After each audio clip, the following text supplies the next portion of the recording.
Hello friends, welcome to channel goodhappenshereajay സ്വാഗതം. എൻ്റെ പേര് അജയ്. അപ്പോൾ എല്ലാവർക്കും സുഖം വിശ്വസിക്കുന്നു. അപ്പോൾ നമ്മുടെ ഒരു മെയിൻ സബ്ജക്റ്റ് ആണ്. എന്താ വെച്ചാൽ നമുക്ക് എങ്ങനെ നമ്മൾ ക്രെഡിറ്റ് കാർഡ് നമുക്ക് കറക്റ്റായിട്ട് ഉപയോഗിക്കാം അല്ലെങ്കിൽ വൈസ്ലി ഉപയോഗിക്കാം. നമുക്കിപ്പോൾ എന്താ പറയുക അതിൻ്റെ ഒരു EMI ബട്ടൺ അല്ലെങ്കിൽ ഇൻട്രസ്റ്റ് ബട്ടൺ ഒരു എന്താ പറയുക ഒരു ട്രാപ്പിലൊന്നും പെടാണ്ട് നമുക്ക് എങ്ങനെ കറക്റ്റായിട്ട് ഉപയോഗിക്കാം. അതിൻ്റെ കുറച്ച് പോയിന്റ്സ് നമ്മൾ പറയാൻ പോകുന്നത്. ആക്ച്വലി നമുക്ക് ഈ പോയിന്റ്സ് നിങ്ങൾ ഫോളോ ചെയ്യുകയാണെങ്കിൽ നിങ്ങൾക്ക് ക്രെഡിറ്റ് കാർഡ് കൊണ്ട് നല്ലൊരു എന്താ പറയുക ഒരു ക്രെഡിറ്റ് സ്കോർ ഉണ്ടാക്കാനും അതുപോലെ തന്നെ നല്ലൊരു എന്താ പറയുക ഒരു റിവാർഡ് പോയിന്റ്സും ക്യാഷ് ബാക്കും കാര്യങ്ങളൊക്കെ നമുക്ക് ഉപയോഗിക്കാനും പറ്റും. കുറച്ച് അപ്പോൾ നല്ല ഒരു ശരിക്കും നമ്മൾ നേരത്തെ പറഞ്ഞ നല്ലൊരു ലാഭം തരുന്ന നല്ലൊരു മീഡിയമാണ് ശരിക്കും ക്രെഡിറ്റ് കാർഡ്. അത് കറക്റ്റായിട്ട് ഉപയോഗിച്ചില്ലെങ്കിലാണ് ശരിക്കും ഒരു ബർഡനായിട്ട് വരിക. എന്താ വെച്ചാൽ ഒരു പെയിൻ ആയിട്ടുള്ള ഒരു ബർഡനായിട്ട് വരിക. അപ്പോൾ ഞാൻ പറഞ്ഞ പോലെ തന്നെ അതിൻ്റെ നമ്മളൊരു കുറച്ച് 5-6 പോയിന്റ്സാണ് നമ്മൾ പറയാൻ പോകുന്നത്. അപ്പോൾ ഈ പോയിന്റ്സ് നിങ്ങൾ കറക്റ്റായിട്ട് ഫോളോ ചെയ്ത് കഴിഞ്ഞാൽ പിന്നെ നിങ്ങൾക്ക് ക്രെഡിറ്റ് കാർഡ് കൊണ്ട് വേറെ ശല്യമൊന്നും ഉണ്ടാവില്ല കേട്ടോ. അപ്പോൾ നമ്മളെന്തായാലും ഈ വീഡിയോയിലേക്ക് പോകാണ്ട് മുമ്പ് ചാനൽ പുതിയൊന്നും സബ്സ്ക്രൈബ് ചെയ്യാനും അതുപോലെ തന്നെ ബെല്ലൈക്കൺ പ്രസ് ചെയ്ത് നോട്ടിഫിക്കേഷനൊക്കെ മറക്കണ്ട. ഇൻസ്റ്റാഗ്രാമിൻ്റെ ഫേസ്ബുക്കിൽ നമ്മൾ ഡിസ്ക്രിപ്ഷനിൽ കൊടുത്തിട്ടുണ്ട്. നമ്മുടെ ചാനൽ പേജ് നമ്മൾ ആമസോണിൽ തുടങ്ങിയതായിരുന്നു. നിങ്ങൾക്ക് ഇവിടെ URL കാണുന്നുണ്ടായിരിക്കും, ചെക്കൗട്ട് നോക്കാൻ മറക്കണ്ട കേട്ടോ. അപ്പോൾ നമ്മുടെ ചാനൽ സപ്പോർട്ടാണ് നോക്കാൻ മറക്കണ്ട. അതുപോലെ തന്നെ എന്തെങ്കിലും സംശയം കാര്യങ്ങളൊക്കെ എന്നെ കമൻറ്റ് ചെയ്യാൻ മറക്കണ്ട. നമ്മളെല്ലാ കമൻറ്റും റിപ്ലൈ കൊടുക്കുന്നതാണ്. അതുപോലെ തന്നെ നിങ്ങൾക്ക് ഇൻസ്റ്റാഗ്രാം ഫേസ്ബുക്കിലും കോൺടാക്ട് ചെയ്യാം. അപ്പോൾ ഞാൻ ലിങ്കും കാര്യങ്ങളൊക്കെ ഡിസ്ക്രിപ്ഷനിൽ കൊടുത്തിട്ടുണ്ട്, ചെക്കൗട്ട് ചെയ്യാനും ക്ലിക്ക് ചെയ്യാനും നോക്കാമെന്നും മറക്കണ്ട കേട്ടോ. അപ്പോൾ നമുക്ക് ഡയറക്റ്റ് നമ്മുടെ വീഡിയോയിലേക്ക് പോകാം. അപ്പോൾ ഞാൻ ഇതിനെക്കുറിച്ച് ക്രെഡിറ്റ് കാർഡിൻ്റെ നമ്മൾ തുടങ്ങിയ സ്ഥിതിക്ക് നമുക്ക് ഫസ്റ്റ് നമുക്ക് എന്താണ് ക്രെഡിറ്റ് കാർഡ് എന്ന് നോക്കാം. അപ്പോൾ എല്ലാവരും ഒരു ഫേമസ് ആയിട്ടുള്ള സംഭവമാണല്ലോ ക്രെഡിറ്റ് കാർഡ്. എല്ലാവർക്കും ക്രെഡിറ്റ് കാർഡ് എന്ന് പറഞ്ഞാൽ ഭയങ്കര ക്രൈസാണ് എടുക്കാൻ വേണ്ടിയിട്ട്. ഇപ്പോൾ ക്രെഡിറ്റ് കാർഡ് എന്ന് പറഞ്ഞാൽ ആക്ച്വലി ഇപ്പോൾ ആക്ച്വലി പണ്ട് പ്ലാസ്റ്റിക് കാർഡ് മാത്രമായിരുന്നു. ഇപ്പോൾ ആക്ച്വലി മെറ്റൽ കാർഡും കാര്യങ്ങളൊക്കെ ഉണ്ട്. ഇപ്പോൾ ആക്ച്വലി ഇതൊരു കാർഡാണ്. നമുക്കൊരു ക്രെഡിറ്റ് നമ്മുടെ പ്രൊഫൈലും നമ്മുടെ സാലറി ബേസ്ഡ് ആയിട്ടുള്ള ഒരു ബാങ്ക് നമുക്കൊരു ക്രെഡിറ്റ് ലിമിറ്റ് തീരുമാനിച്ചിട്ട് നമുക്ക് തരുന്നൊരു ലോണാണ്. ആക്ച്വലി ഇതൊരു പേഴ്സണൽ ലോൺ എന്ന് പറയാൻ പറ്റില്ല. ഇതൊരു ആക്ച്വലി ഒരു ലോണാണ് നമുക്ക് ബാങ്ക് തരുന്നത്. അത് ഒരു കാർഡ് ബേസിസിലായിട്ട് നമുക്ക് തരുന്നതാണ്. അപ്പോൾ നമുക്കിതൊരു ആദ്യം തന്നെ തീരുമാനിക്കുന്നത് ആക്ച്വലി ഒരു ലോണാണ്. അപ്പോൾ നമുക്ക് തിരിച്ചടക്കണം. അപ്പോൾ അതാണ് മെയിൻ സംഭവം. അപ്പോൾ ഇത് ആക്ച്വലി നമുക്കൊരു ലോണാണ്, പക്ഷേ ഒരു കാർഡിൻ്റെ രൂപത്തിൽ നമുക്ക് എവിടെ വേണമെങ്കിൽ ഉപയോഗിക്കാം. ഓഫ്ലൈനിലായാലും ഓൺലൈനായാലും നമുക്ക് എവിടെ വേണമെങ്കിൽ ഉപയോഗിക്കാം. അത് നമുക്കൊരു ഇൻട്രസ്റ്റ് ഫ്രീ പീരീഡ് വെച്ചിട്ടാണ് നമുക്ക് തരുന്നത്. അപ്പോൾ അതിൻ്റെ ഒരു ബെനിഫിറ്റ് എന്ന് പറഞ്ഞാൽ മെയിൻ തന്നെ ഈ ഇൻട്രസ്റ്റ് പീരീഡ് ആണ്. അപ്പോൾ നമുക്കിപ്പോൾ ഈ മാസം നമ്മൾ പർച്ചേസ് ചെയ്ത സാധനം നമുക്ക് അടുത്ത മാസം അടച്ചാൽ മതി. അപ്പോൾ നമുക്ക് ഇത്ര ഒരു ഗ്യാപ്പ് നമുക്ക് കിട്ടുകയാണ്. അപ്പോൾ ഒന്നെങ്കിൽ നമുക്ക് നമ്മുടെ ലിക്വിഡ് ക്യാഷ് നമുക്ക് വേറെ എന്തെങ്കിലും ഇൻവെസ്റ്റ് ചെയ്യാം, അല്ലെങ്കിൽ നമുക്ക് ഇപ്പോൾ ക്യാഷ് ഇല്ലാത്തതാണെങ്കിൽ നമുക്ക് അടുത്ത മാസം നമുക്ക് സാലറി കിട്ടുമ്പോൾ അടച്ചാൽ മതി. അപ്പോൾ അങ്ങനെ ഒരു ഗ്യാപ്പ് കിട്ടുന്ന എന്താ പറയുക ഒരു നല്ലൊരു മീഡിയം തന്നെയാണ് ക്രെഡിറ്റ് കാർഡ്. അപ്പോൾ ഇത് ആക്ച്വലി ഇൻവെൻറ്റ് ചെയ്തത് 1949 സംഭവത്തിലൊക്കെയാണ്. അപ്പോൾ അതിൻ്റെ ഒരു കഥ പറഞ്ഞു കഴിഞ്ഞാൽ ശരിക്കും ആക്ച്വലി പേരെങ്കിൽ കിട്ടുന്നില്ല ഒരു സംഭവം എന്ന് വെച്ചാൽ നമ്മുടെ എന്താ പറയുക ഒരു ഹോട്ടലിൽ ഫുഡ് കഴിക്കാൻ പോയിട്ട് അവിടെ ആക്ച്വലി പേഴ്സ് എടുക്കാൻ പറഞ്ഞു. അപ്പോൾ പേഴ്സ് എടുക്കാൻ പറഞ്ഞപ്പോൾ നമ്മൾ നമ്മുടെ ഹോട്ടൽ 5 സ്റ്റാർ ഹോട്ടൽ സംതിങ് ആയിരുന്നു, റെസ്റ്റോറൻറ്റ് സംതിങ് ആയിരുന്നു, മെയിനായിട്ട് എന്തൊരു വലിയ ഹോട്ടലായിരുന്നു. അപ്പോൾ അത് ആക്ച്വലി ഞാൻ പറഞ്ഞല്ലോ ഇത് വാലറ്റ് എടുക്കാൻ പറഞ്ഞതുകൊണ്ട് ആൾക്ക് പേയ്മെൻറ്റ് ചെയ്യാൻ പറ്റുന്നുണ്ടായിരുന്നില്ല. അപ്പോൾ ആൾ പറഞ്ഞു ഞാൻ സൈൻ ചെയ്തൊക്കെ തരാം, ഒരു പ്രൂഫ് പോലെയൊക്കെ എഴുതി തരാം, ഞാൻ പ്രോമിസ് ചെയ്ത് എഴുതി തരാം, നമ്മൾ കുറച്ച് കഴിഞ്ഞിട്ട് നമ്മൾ ആക്ച്വലി എടുത്തു കഴിഞ്ഞിട്ട് വന്നിട്ട് കാശ് അടയ്ക്കുന്നതാണ്. പക്ഷേ റെസ്റ്റോറൻറ്റുകാർ അതൊന്നും സമ്മതിച്ചില്ല. ലാസ്റ്റ് ഞങ്ങൾക്ക് ഇയാളുടെ ഫാമിലിനും വൈഫിനൊക്കെ വിളിച്ച് വരുത്തി വന്നിട്ട് ബില്ലടക്കേണ്ടി വന്നു. അപ്പോൾ അപ്പോഴാണ് ഇതിൻ്റെ ഒരു ഇങ്ങനത്തെ ഒരു കാര്യങ്ങളൊക്കെ വന്നത്. അങ്ങനെയാണ് ആക്ച്വലി ക്രെഡിറ്റ് കാർഡിൻ്റെ ഒരു ഇൻവെൻഷൻ നടക്കുന്നതൊക്കെ. അതിൻ്റെ കറക്റ്റ് പേരൊക്കെ എനിക്ക് ഓർമ്മയില്ല കേട്ടോ. അതൊരു പുറത്ത് തന്നെയാണ്, ഫോറിൻ തന്നെയാണ്. അപ്പോൾ ഇതങ്ങനെയാണ് സംഭവം നടക്കുന്നത്. അപ്പോൾ അതിന് നിങ്ങൾക്ക് അറിയാം, നിങ്ങൾക്ക് നമ്മൾ ബാങ്കിന് ഇതെങ്ങനെയാണ് നമ്മുടെ എന്താ വെച്ചാൽ ക്രെഡിറ്റ് കാർഡ് നമുക്ക് എങ്ങനെയാണ് ബാങ്ക് തരുന്നത്. മോസ്റ്റ്ലി ഒരു സാലറി ബേസ്ഡ് ആൾക്കാർക്കാണ് ഇത് ക്രെഡിറ്റ് കാർഡ് കൊടുക്കുക. പോരാത്തതിന് ഇപ്പോൾ ബിസിനസ് ആൾക്കാർക്കും കൊടുക്കുന്നുണ്ട്, അതുപോലെ സെൽഫ് എംപ്ലോയ്ഡ് ആൾക്കാർക്ക് കൊടുക്കുന്നുണ്ട്. അത് ആക്ച്വലി ബാങ്കിന് എന്താ പറയുക ഒരു പ്രോമിസ് കിട്ടണം നമ്മൾ തിരിച്ചടയ്ക്കുന്നത്. അങ്ങനെയൊക്കെ ഉള്ള ആൾക്കാർക്കാണ് പ്രൊഫൈൽ നോക്കിയിട്ടാണ് ഇത് കൊടുക്കുക. പോരാത്തതിന് നമ്മുടെ ഡെബിറ്റും ക്രെഡിറ്റും ഹിസ്റ്ററിയൊക്കെ നോക്കിയിട്ടാണ് നമ്മുടെ അക്കൗണ്ടിൽ ഡെബിറ്റും ഹിസ്റ്ററിയും ക്രെഡിറ്റ് നോക്കിയിട്ട് പോരാത്തതിന് ഇപ്പോൾ ക്രെഡിറ്റ് സ്കോർ നോക്കിയിട്ടാണ് കൊടുക്കുക. മോസ്റ്റ്ലി എല്ലാം 750 എബോവ് ക്രെഡിറ്റ് സ്കോർ വെച്ചിട്ടാണ് ആക്ച്വലി സിബിൽ സ്കോർ നോക്കിയിട്ടാണ് നമ്മുടെ എന്താ പറയുക കാർഡ് കൊടുക്കാറ് കേട്ടോ. അതും നമ്മുടെ ക്രെഡിറ്റ് ലിമിറ്റ് തീരുമാനിക്കുന്നത് നമ്മുടെ സാലറീൻ്റെ ഒരു ട്രിപ്പിൾ അല്ലെങ്കിൽ ഡബിളൊക്കെ എമൗണ്ട് നോക്കിയിട്ടാണ് ഇത് തീരുമാനിക്കുന്നതൊക്കെ.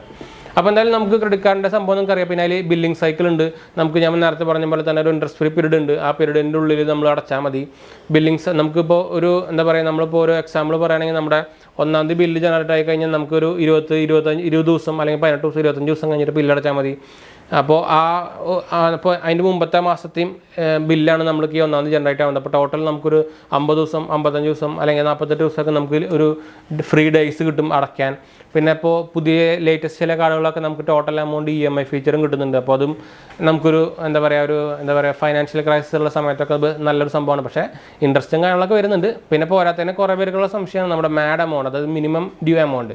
അത് നിങ്ങൾ ആ ഏരിയയിലേക്ക് നോക്കാണ്ടിരിക്കാൻ നല്ലതാണ്. എന്ന് വെച്ചാൽ നമുക്ക് ചിലപ്പോൾ 5% 20% നമ്മുടെ ടോട്ടൽ ഉപയോഗിച്ച 10,000 നമുക്കിപ്പോൾ നമ്മൾ ഒരു എക്സാമ്പിൾ പറയുകയാണെങ്കിൽ നമ്മളൊരു 10,000 എമൗണ്ട് ഉപയോഗിച്ചും വിചാരിക്കുക.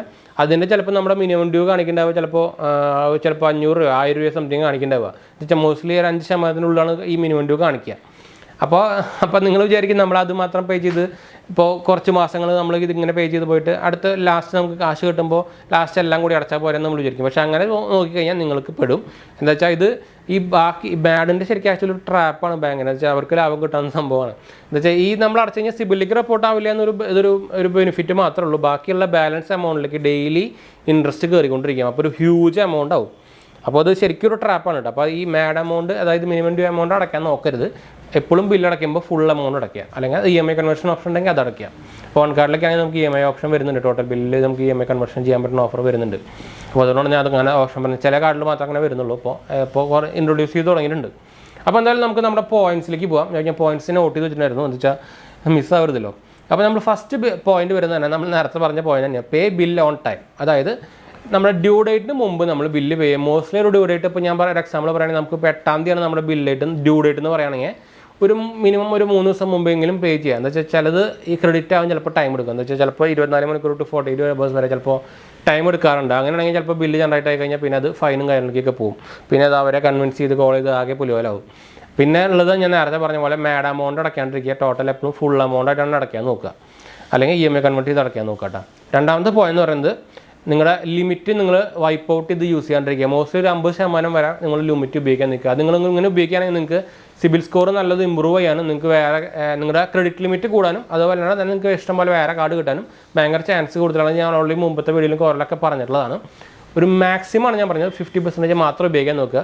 പിന്നെ എമർജൻസിക്കാണെങ്കിൽ പിന്നെ രക്ഷയൊന്നുമില്ല. അപ്പോൾ മാക്സിമം നമുക്ക് 50% വരെ ഉപയോഗിക്കാം. ഇപ്പോൾ എല്ലാ മാസം 50% വരെ മാക്സിമം ഉപയോഗിക്കുന്നുള്ളൂ. നിങ്ങൾക്ക് സിബിൽ കൂടാൻ ഭയങ്കര ചാൻസ് കൂടുതലാണ്. അതുപോലെ തന്നെ ക്രെഡിറ്റ് ലിമിറ്റ് കൂട്ടി കിട്ടാനും ഭയങ്കര ചാൻസ് കൂടുതലാണ് കേട്ടോ.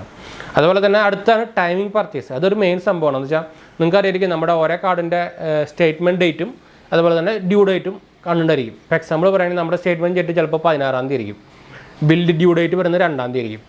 അപ്പോൾ അതിൻ്റെ ഒരു ടൈം അനുസരിച്ച് നമ്മളിപ്പോൾ പേയ്മെൻറ്റ് നടത്തുകയാണെങ്കിൽ ഇപ്പോൾ എക്സാമ്പിൾ പറയുകയാണെങ്കിൽ നമ്മൾ 16-ാം തീയതി നമ്മളെ ബില്ല് ഡേറ്റും ചെയ്യുക. നമുക്കൊരു പ്രൊഡക്റ്റ് വാങ്ങിക്കണം, നിങ്ങൾ മാക്സിമം അത് അഡ്ജസ്റ്റ് ചെയ്തിട്ട് ഒരു 17-ാം തീയതി വാങ്ങിക്കുകയാണെങ്കിൽ നമ്മൾ പിന്നെ അടുത്ത ബില്ലിംഗ് ഡേറ്റിൽ അത് കൊടുത്താൽ മതി. എന്ന് വെച്ചാൽ ഈ 2-ാം തീയതി വരുന്ന ബില്ലിംഗ് ഡേറ്റിൽ അത് വരില്ല. അപ്പോൾ അടുത്ത ബില്ലിംഗ് ഡേറ്റിലേ ഉള്ളൂ, അതായത് അടുത്ത 2-ാം തീയതി വരുള്ളൂ.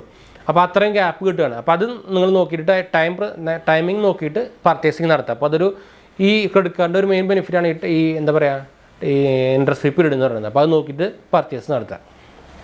അതായത് പിന്നെ ഞാൻ അടുത്ത പോയിന്റ് എന്ന് പറയുന്നത് മൾട്ടിപ്പിൾ കാർഡ്സ് അവോയ്ഡ് ചെയ്യുക. മാക്സിമം ഒരു 2-3 കാർഡ് മാക്സിമം ആണ് കേട്ടോ. 2-3 എന്ന് പറയുന്നത് ശരിക്കും 1-2 ശരിക്കും വേണ്ടത്.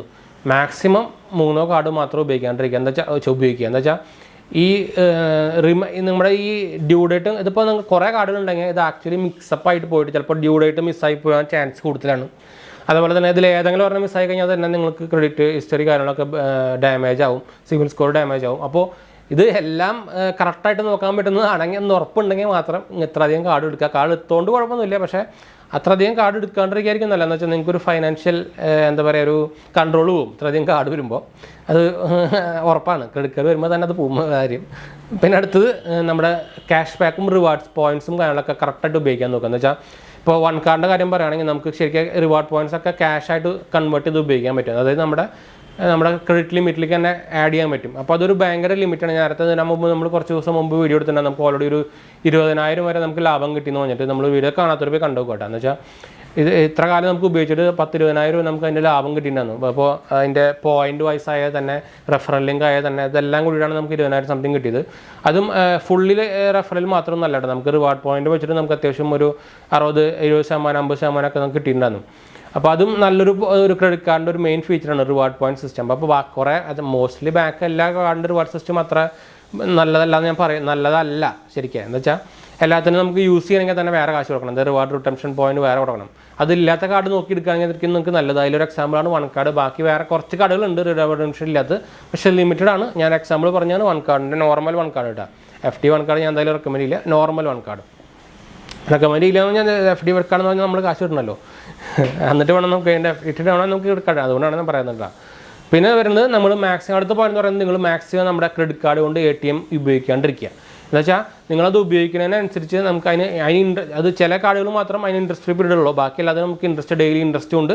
പോരാത്തതിന് അതിനൊരു സർവീസ് ചാർജ് പ്രോസസ്സിംഗ് ചാർജ് ഒരു സംഭവം ഉണ്ട്. എന്ന് വെച്ചാൽ മിനിമം 500 അങ്ങനെ ഒരു എമൗണ്ട് ഉണ്ട്, അത് നമ്മുടെ എമൗണ്ട് അനുസരിച്ച് കൂടും.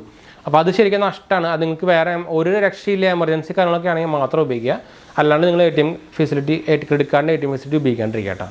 പിന്നെ ലാസ്റ്റ് പോയിൻ്റാണ് നമ്മുടെ കൺട്രോൾ യുവർ സ്പെൻഡ്. അത് എനിക്കും അതാണ്, എന്ന് വെച്ചാൽ എല്ലാവർക്കും അതാണ് മോസ്റ്റ്ലി. എന്ന് വെച്ചാൽ നമ്മുടെ ക്രെഡിറ്റ് കാർഡും കാര്യങ്ങളൊക്കെ ഉള്ളപ്പോൾ നമ്മുടെ കൺട്രോൾ പോകും. എന്ന് വെച്ചാൽ നമ്മുടെ കയ്യിൽ ലിക്വിഡ് ക്യാഷ് ഇല്ല, പക്ഷേ ക്രെഡിറ്റ് ലിമിറ്റ് ഉണ്ടല്ലോ. മോസ്റ്റ്ലി 2 ലക്ഷം 3 ലക്ഷം ക്രെഡിറ്റ് കാർഡ് ലിമിറ്റ് ഉണ്ടാവും. ചിലപ്പോൾ നമ്മുടെ ചിലപ്പോൾ ആക്ച്വലി എക്സാമ്പിൾ പറയുകയാണെങ്കിൽ നമുക്കിപ്പോൾ സാലറി കിട്ടുന്ന ഒരു 50,000 രൂപ ചോദിക്കുക. നമ്മൾ ചിലപ്പോൾ ക്രെഡിറ്റ് കാർഡിൽ നമുക്ക് 3 ലക്ഷമൊക്കെ ഉണ്ട്, ചിലപ്പോൾ ആ മാസം തന്നെ 3 ലക്ഷം കഴിഞ്ഞിട്ട്.